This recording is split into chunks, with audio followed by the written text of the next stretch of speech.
Cure sometimes, treat often, comfort always. Let food be thy medicine and medicine be thy food.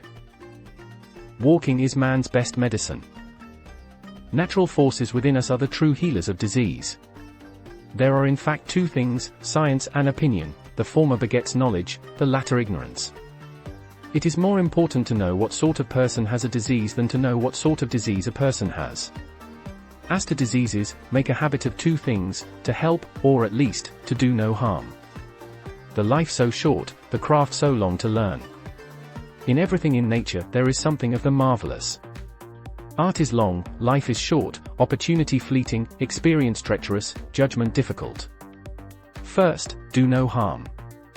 Whenever a doctor cannot do good, he must be kept from doing harm. Extreme remedies are very appropriate for extreme diseases. The greatest medicine of all is to teach people how not to need it.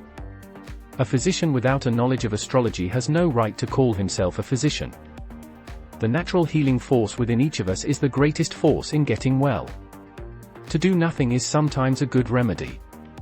Everything in excess is opposed to nature.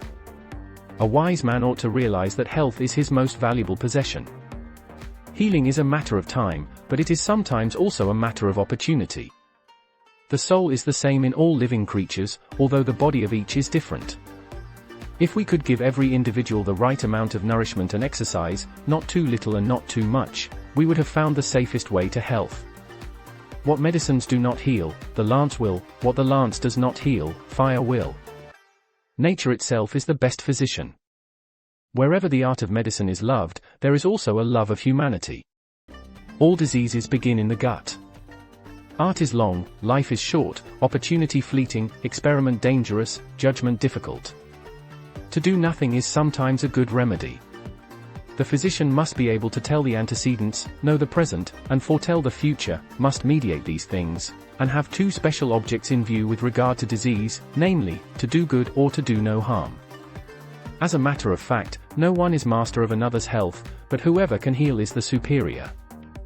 The natural healing force within each of us is the greatest force in getting well. Extreme remedies are very appropriate for extreme diseases. Medicine is a science of uncertainty and an art of probability. Declare the past, diagnose the present, foretell the future. The greatest medicine of all is to teach people how not to need it. A wise man should consider that health is the greatest of human blessings, and learn how by his own thought to derive benefit from his illnesses. Cure the sick and not the disease. The greatest wealth is health. Illnesses do not come upon us out of the blue. They are developed from small daily sins against nature. When enough sins have accumulated, illnesses will suddenly appear. Whenever a doctor cannot do good, he must be kept from doing harm. Life is short, the art long, opportunity fleeting, experiment treacherous, judgment difficult. He who does not know food, how can he understand the diseases of man?